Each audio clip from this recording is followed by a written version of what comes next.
Spain, Uruguay, Argentina. Cabo Verde casually trolling football legacies. ഫുട്ബോളിന്റെ power houses ആയിട്ടുള്ള സ്പെയിന് ഇന്ന് സ്പെയിനോട് ഒരു ഗോൾലെസ് ഡ്രോ, അതും ഒരു പ്രാവശ്യം മാത്രം ഫൗൾ ചെയ്തിട്ട് പിടിക്കുന്നു. സ്പെയിൻ അവിടെ നിന്ന് ഇപ്പം എവിടെ എത്തി നിൽക്കുന്നതെന്ന് അറിയാം. ഇന്നലെയും കൂടെ 3 ഗോളിന് ഓസ്ട്രേലിയനെ തോപ്പിച്ചിട്ടേ ഉള്ളൂ. ഉറുഗ്വേനെ ഡ്രോ പിടിച്ച് അവർ പുറത്തു പോകുന്നതിൽ വലിയ പങ്ക് വഹിച്ചത് കാബോ വെർഡെയാണ്. ഇതാ ഇപ്പം പരവതാനി വിരിച്ച് അർജന്റീന സെമിയിലേക്ക് പോകുന്നു എന്ന് പറഞ്ഞ സമയത്ത് എന്നാൽ ആ പരവതാനിയിൽ കുറച്ച് കല്ലും മുള്ളും കൂടെ ഞങ്ങളങ്ങ് ഇട്ടേക്കാം എന്നുള്ള രീതിയിൽ അവർക്കിട്ടും കൊടുത്തു. എല്ലാവരുടെ മനസ്സിലും ഇപ്പോൾ കാബോ വെർഡെ എന്ന് പറഞ്ഞ രാജ്യം എവിടെയാണെന്നും എങ്ങനെയാണെന്നും എല്ലാം അറിയാം. അർജന്റീനയുടെ സെൻട്രൽ ബാക്കുകൾ ജയിപ്പിച്ച കളി, പിന്നെ മെസ്സിയുടെ കോൺട്രിബ്യൂഷൻ, അതൊക്കെ പിന്നീടാണെങ്കിലും അല്ലെങ്കിൽ വേറെ എവിടെ നിന്നാണെങ്കിലും ആൾക്കാർ സംസാരിക്കും. I don't want to talk about that. I still want to talk about Cabo Verde. Main കാര്യം എന്ന് പറയുമോ, അവർ ചുമ്മാ ബസ് പാർക്ക് ചെയ്തിട്ട് ബോൾ അവരുടെ മുന്നിൽ ഡി ബോക്സിലൊക്കെ വരുമ്പോൾ വെറുതെ അടിച്ച് ക്ലിയർ ചെയ്യാതെ ഭയങ്കര കാം ആൻഡ് കമ്പോസ്ഡ് ആയിട്ട് ബോളൊക്കെ കയ്യിൽ വെച്ച് പാസ് ചെയ്താണ് ബോൾ പ്രോഗ്രസ് ചെയ്തുകൊണ്ടിരുന്നത്. അല്ലാതെ അവർ ജസ്റ്റ് ഒരു മിന്നൽ കൗണ്ടർ അടിക്കുന്ന ടീമൊന്നും അല്ലായിരുന്നു. അതിൻ്റെ വലിയൊരു ഉദാഹരണമാണ് 2 തവണ ലോട്ടാറോ മാർട്ടിനസിനെ ഒസീനിയ എന്ന് പറയുന്ന കീപ്പർ ഫേക്ക് ഇട്ട് പറ്റിച്ചായിരുന്നു. ഞാൻ വിചാരിച്ചു പുള്ളി ഒരു വൈബിന് ഇറങ്ങിയിരിക്കുകയാണ്, ഇത്രയും മില്യൺ ഫോളോവേഴ്സൊക്കെ കയറിയല്ലേ, അപ്പോൾ ഒരു 2-3 റീൽ കണ്ടൻറ്റൊക്കെ എടുത്തിട്ട് പതുക്കെ വീട്ടിൽ പോകാന്നുള്ള രീതിയിൽ ഇറങ്ങിയാണെന്നാണ് ഞാൻ വിചാരിച്ചത്.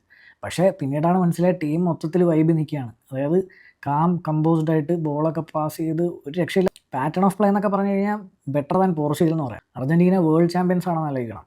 അവർ ഫസ്റ്റ് ഗോൾ അടിച്ചിട്ട് തിരിച്ച് അവർക്കൊരു ഗോൾ കൊടുത്ത്, അതും ഇതേപടി കൃത്യമായുള്ളൊരു 5-6 മിനിറ്റ്സിൻ്റെ കണ്ടിന്യൂസ് പുഷിങ്ങിലൂടെയും ബിൽഡപ്പിലൂടെയൊക്കെ കിട്ടിയ ഗോളാണ്. എന്നിട്ട് സൂപ്പറായിട്ട് കാമായിട്ട് ഡിഫെൻഡ് ചെയ്ത് തന്നെ എക്സ്ട്രാ ടൈമിലേക്ക് കൊണ്ടുവന്നു. ഒസീനിയുടെ ഒക്കെ കുറേ സേവുകളുണ്ടായിരുന്നു, മെസ്സിയുടെ 1-on-1 ഉണ്ടായിരുന്നു. പിന്നെ ഒരു വിസിലടിച്ചിട്ട് അതൊന്നും കേൾക്കാതെ ബോൾ സെറ്റ് ചെയ്തുകൊണ്ടിരിക്കുന്നതിനിടെ പുള്ളി ഈ നിയർ പോസ്റ്റിൽ വന്നിട്ട് ബോൾ സെറ്റ് ചെയ്തുകൊണ്ടിരിക്കുക. എപ്പോഴും മെസ്സി നോക്കുമ്പോഴത്തേക്കും വിസിലടിച്ചാണല്ലോ എന്ന് പറഞ്ഞ് മെസ്സി കൃത്യം അപ്പുറത്തെ ഫാർ പോസ്റ്റിലോട്ട് അടിച്ചപ്പോഴത്തേക്കും അത് പോയി ചാടി എടുക്കുന്നുണ്ടായിരുന്നു. ലിസാൻഡ്രോ മാർട്ടിനസ് ഗോൾ അടിച്ചു, ഓക്കെ, അവിടെ തീർന്നു എന്ന് തന്നെയാണ് വിചാരിച്ചത്. പക്ഷേ ഒരു arguably the best goal in this tournament അടിച്ചിരിക്കുക കബ്രാൽ.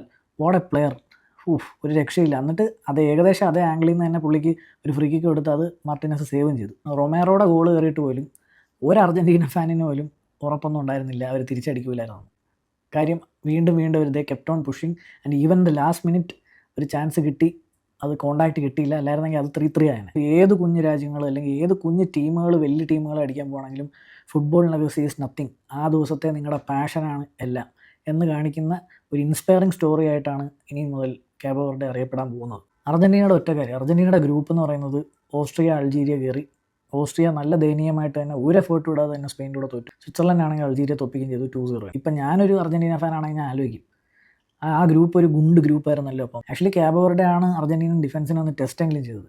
ഈജിപ്റ്റ് ഇങ്ങനെ കളിക്കുമെന്ന് എനിക്ക് തോന്നുന്നില്ല. 3 മിനിറ്റിന് താഴെ റീൽ നിർത്തണം. എനിക്ക് കാബോ വെർഡെ പറ്റി സംസാരിച്ച് മതിയായില്ല.